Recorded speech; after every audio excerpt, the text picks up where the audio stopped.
Safi, guess what? What? You have to say, hey, everybody. Hey, everybody. It's Safi and Marco Dish out on the movies. I have no idea what we're doing now. Safi, you did something a little earlier this year that was very shameful, which is that you quit. It was very shameful. It was very sad. You quit on Woody Allen. Oh. You said, I'm not going to do Woody Allen. I'm not going to do Woody Allen's movies. And I said, well, okay, I'm not going to do them either. Well, Safi, that was a lie. And what are you talking about? Well, for the past couple of months, I have watched and reviewed all the Woody Allen movies that we were supposed to review. Really? And so... Can't wait to see which ones you liked. I liked them all except for Annie Hall. You didn't like Annie Hall? No, I didn't like how he got friend-zoned at the end. That he got what? Friend-zoned. Friend-zoned? Yeah. What's that? Friend zone? You mean she just wanted to be his friend? Is that it? Yeah. Oh, yeah. I didn't like that. I remember that. And it was so stupid because at the end of the movie, they don't end it on like a note where he finds like a better girl. They end it on a note where they show like a compilation of romantic clips of them from throughout the movie. So it's like, why are you reminding us that they were like a great couple and then at the end of the movie they're not together? It's just really weird. And, but I liked them all. I thought they were very good. But I did find that for most of them, there was either one or two things that happened. Either they were bad the entire movie or they seemed bad. Like the movies themselves. Oh. Like you had to get through them. Like Hannah and her sisters was hard to get through. Yeah. But once you stick through it, you get to the end. That's when the best part of the movie is, and that's when Woody Allen reveals what the movie was, and he brings everything together. And so that would happen, or the movie would start off really good, and then at the end, it would be bad. Like Annie Hall and Midnight in Paris. Did you see Purple Rose of Cairo? No, that wasn't on our list. I wasn't sure what the other ones were. So Midnight in Paris, I thought was the best one pretty easily. That was Owen Wilson, or not pretty easily, but it was definitely like a perfect movie, except for the ending. The ending was a huge letdown, and it was kind of like stupid. And then Manhattan, is pretty weird. I don't know, Safi, have you seen Manhattan? Yeah, I did see that one, but I don't remember it much. Was that with those Hemingway girls were in it, or one of them, Marielle? No. He's with a 17-year-old girl the whole movie. It's Marielle Hemingway. What? Real life. Hemingway. Really? I'm sure that's her. He's with her the whole movie. She's blonde. She's really like a model. Well, you can't tell because it's black and white. I don't think she's blonde. I'll look it up, but I think that's Marielle Hemingway. And that was Ernest Hemingway's granddaughter. That was hilarious because he's with her, and, I don't really care because it's a movie. Who cares? But, like, later on in the movie, they kind of break up, and he drifts towards, like, this older woman who's, like, really boring and uninteresting, and then she cheats on him. And it's hilarious because it's like, instead of just like finding another one, he's like, well, apparently there's only two girls in all of New York. There's the 40-year-old and there's the 17-year-old. So he's got to go back to the 17-year-old at the end because there's no one else in New York. And but I thought that was really good. That movie really pulled it all together. Interesting. And then Match Point was really good. That's the one that he says that is his favorite movie. Oh, really? And that one's really interesting because it's probably one of the worst main characters of all time. I mean, the character, he is such a piece of shit. He's so evil. He's so awful. And for some reason, it's really satisfying what happens at the end. And it's a very good movie. But for the most part, his movies are kind of like a patience test. If you're Gen Z, you probably won't be able to handle it because, you actually have to watch the movie. You can't go in the other room and make a sandwich or something. But Safi, She reverted back to Gen Z. She wants to be Gen And I'm Z. so far from being a Gen Z, it's not even funny. So Safi quit. Safi wouldn't I just- review Woody Allen. She wouldn't do Woody Allen. Well, you know what? Guess who Woody Allen was buddies with? Jeffrey Epstein. So what? Not that he got girls for him, because I don't think that happened, but they lived, I think they lived like in the same neighborhood or something. Woody Allen's my buddy too. Yeah, what I'm saying is I started watching that Hannah and her sisters. Now, I watched it when it came out, and I thought it was pretty good. I think one of them, is her name Ellen or something? I'm not sure if that's her name, but she won an Academy Award, I believe, for that movie. And then for the Annie Hall movie, I saw that when it came out. That one was really unfortunate because the whole movie's pretty good, and then it gets to a certain point and they break up, and it's like, why? Like, it was like a weird thing where like her character was just as weird as him. Yeah. And so She's was very eccentric. They were great together, and I thought, why are they not together at the end of the movie? And people are saying this is the greatest romance movie. I think that the people said that then, though. Really? Oh yeah. They did? I think so. Wow. The thing about that movie that I remember most of all, and I don't think Marco would appreciate it, but she had a definite fashion sense for that movie. Now, I don't know if the costumer it worked for her. Dressed her. It worked for her. Or it was really her style, because she was very much, as a person who wasn't an actress, that was her style. And everybody loved it. And that's what I remember most about that. But I do kind of remember that they were together the whole way through, and then all of a sudden they were just like, oh, I don't want to be with you anymore. Let's just be friends. They had some issues. Yeah. But then there's a weird thing that happens where they go to California, and then all of a sudden the movie falls apart.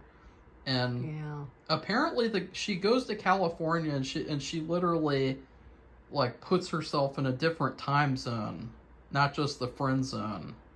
And then she hooks up with this guy.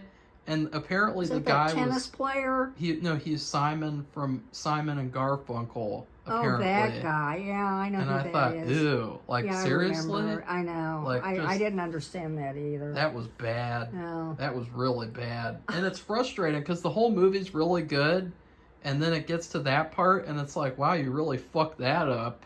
You really dropped the ball on that one. I don't know what that's about, because she was very New York. I mean, she was more in tune with where she was from. Personified. And it was like a scene. Like, in real life, Woody Allen plays the clarinet. He'd go to the local clubs and play his clarinet.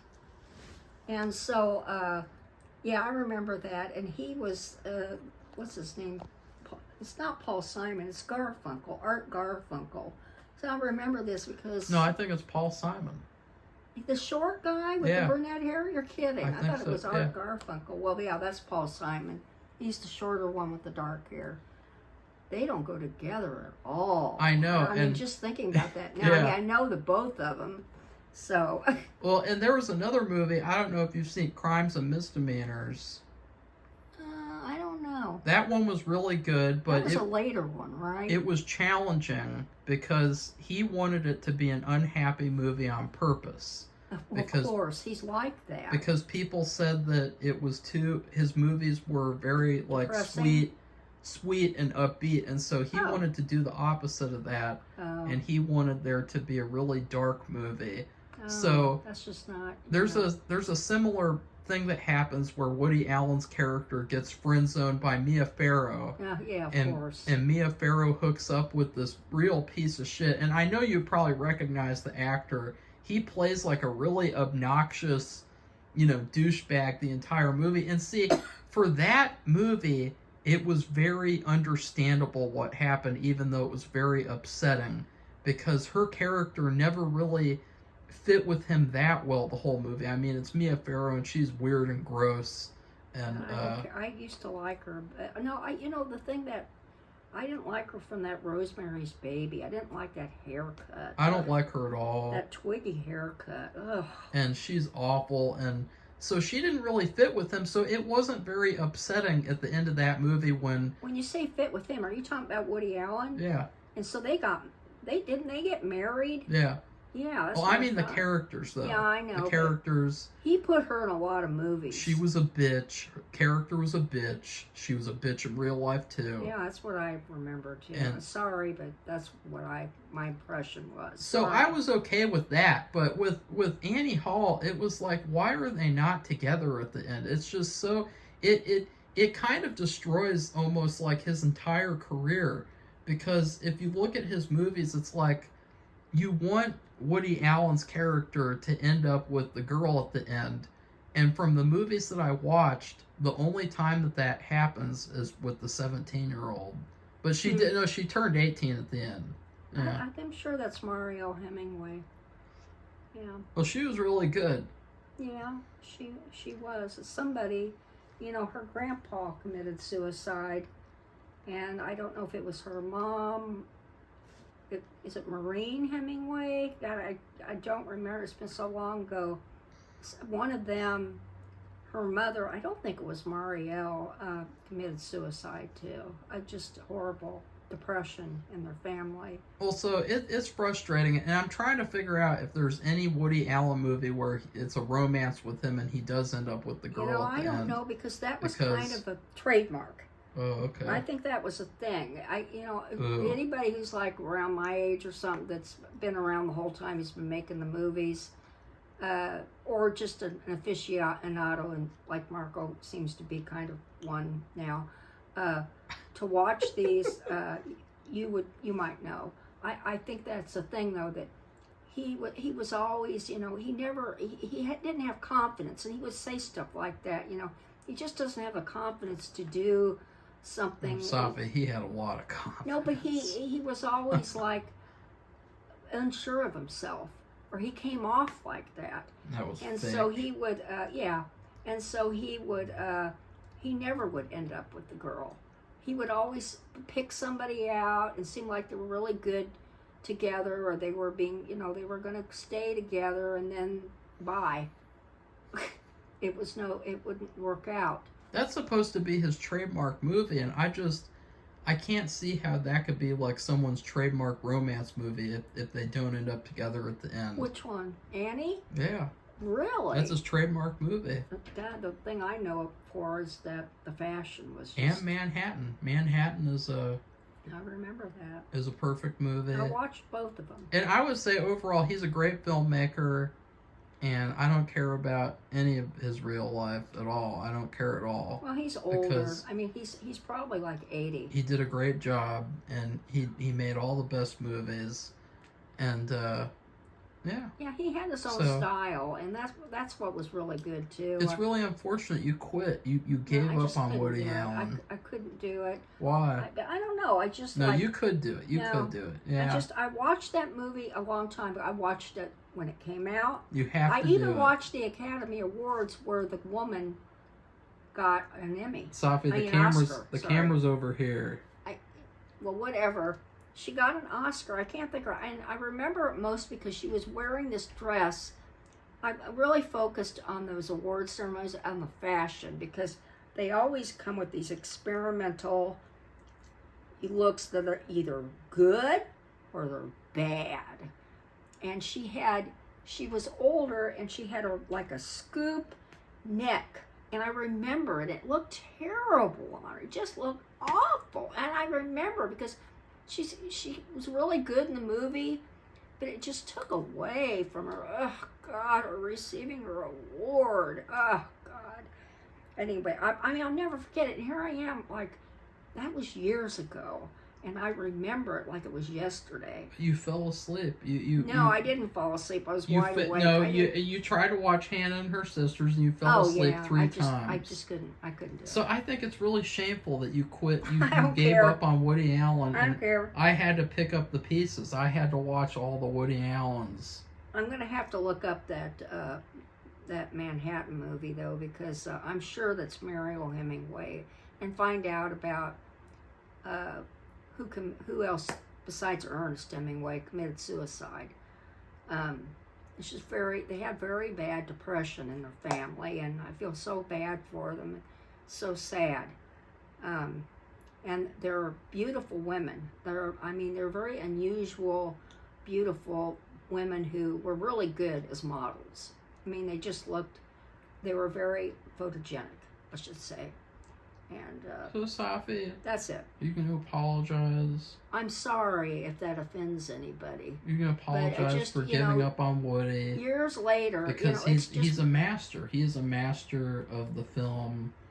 He's good at finding love interests, except for one of the ones in Manhattan, the older one. She was probably, and that was the ironic thing. That is. And I don't know, I can't remember, but that was the ironic thing, was like, she really should have been the better love interest, and he should have probably been with her, but like, she's the worst love interest of all his movies, except for... It kind of makes sense to me that she wouldn't have gone with them. The main character in Match Point was terrible. The main character what? The main guy in Match Point was terrible. Oh. That must be a later movie. I don't think I saw that at all. I don't even remember. Well, I tried to get someone else to watch it, and they turned it off. It has tennis in it. Shit. That's what I thought. It sounds like a tennis movie. Yeah, it's not a tennis movie. Oh, it's not? No. Oh. So, that's it. Just wanted to make that quick video to shame Safi. Make Safi aware. I'm not ashamed. I don't care. She gave up on Woody. I'm glad Marco, because he never really was a big Woody Allen fan. And he really, I'm the one, I think, who picked him and picked those movies. And he didn't see The Purple Rose of Cairo when my husband and I went to Europe. And then we went to Tanzania to do field research, anthropological research. They were playing The Purple Rose of Cairo on the airplane. So we watched that. And it was right after the Lockerbie bombing. So there was nobody on this gigantic jumbo jet. We were like one of two people. Like we're a couple, but there was another couple. That was it. The plane was empty because everybody was afraid that we would get bombed. So it was a very interesting experience. But that movie, The Purple Rose of Cairo, which I don't even really remember. I know Mia Farrow, I think, was in it with them. Well, I don't like her. And but that was playing, so we watched it. So that's it. That's all I'm going to say. I'll have to look that one up too and see what year it was made, and so that's it. So goodbye, everybody. Bye.